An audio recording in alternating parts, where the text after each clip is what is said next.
Hey guys, this is Nova, and I'm here to talk to you again about another movie that I saw at this year's Toronto International Film Festival.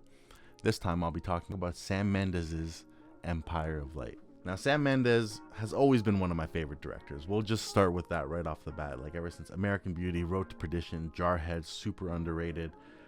And obviously he's been doing a lot of the Bonds since then.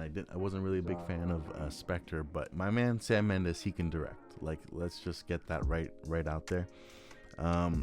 The problem is, and I was really concerned, Sam Mendes is also the writing credit on this one. And thinking about him writing a screenplay, I'm like, this could go either way. He's either going to be really great or it's going to be lacking. And unfortunately, Empire of Light is one of the biggest misfires I think I've seen at not only this festival, but of the year. This movie may have some heart. Let's just be honest. It may have some good intentions at first, but there's really no execution or follow through on anything that we're really seeing. It's a joke when I say this, but Sam Mendes, he's way too good of a director to direct scripts written by Sam Mendes. This movie has no idea what it wants to be. There's these tonal shifts within the movie that are supposed to play off kind of twists for the audience that really don't resonate and don't really hit hard. This movie, we'll talk about it right now. It has an all-star team behind it. We got Sam Mendes directing, writing. We got Deakins on the cinematography. We got Trent Reznor and Atticus Ross on the soundtrack. We got Olivia Colman acting in it. On paper, this should have been one of the best of the year.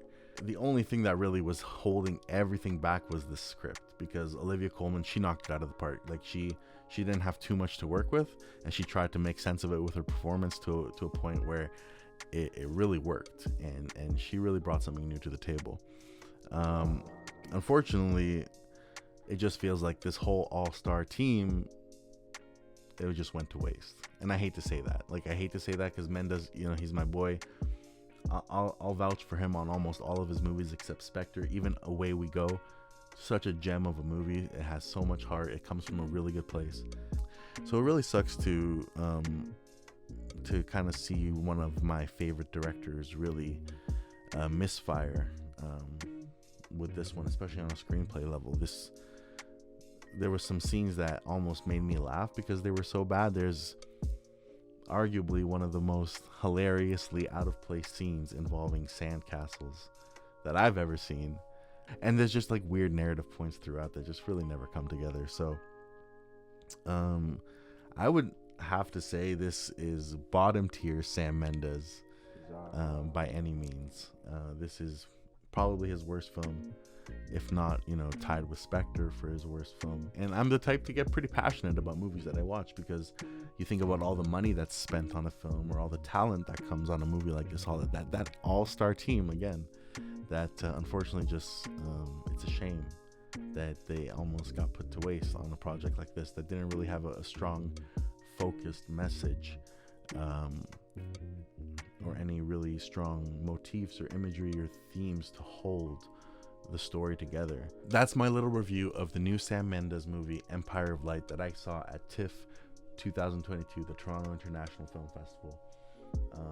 Again, just a disappointment all around.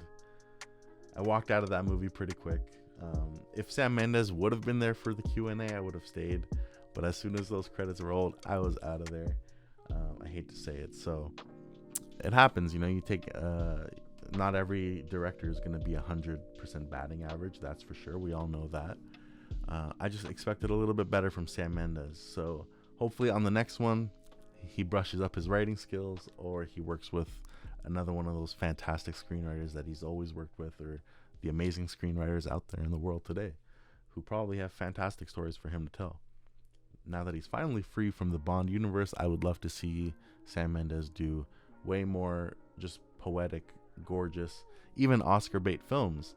By all means, this is arguably Oscar bait, but it's just not a really good Oscar bait film.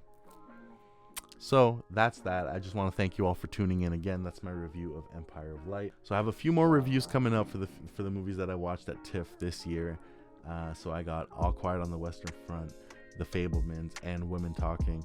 I'll be releasing those as well. So please tune in, please like and subscribe, and please let me know if there's any other movies out there that you want me to review or talk about or analyze. I would love to get into the nitty gritty and upload more videos for you guys as much as I can. Thanks.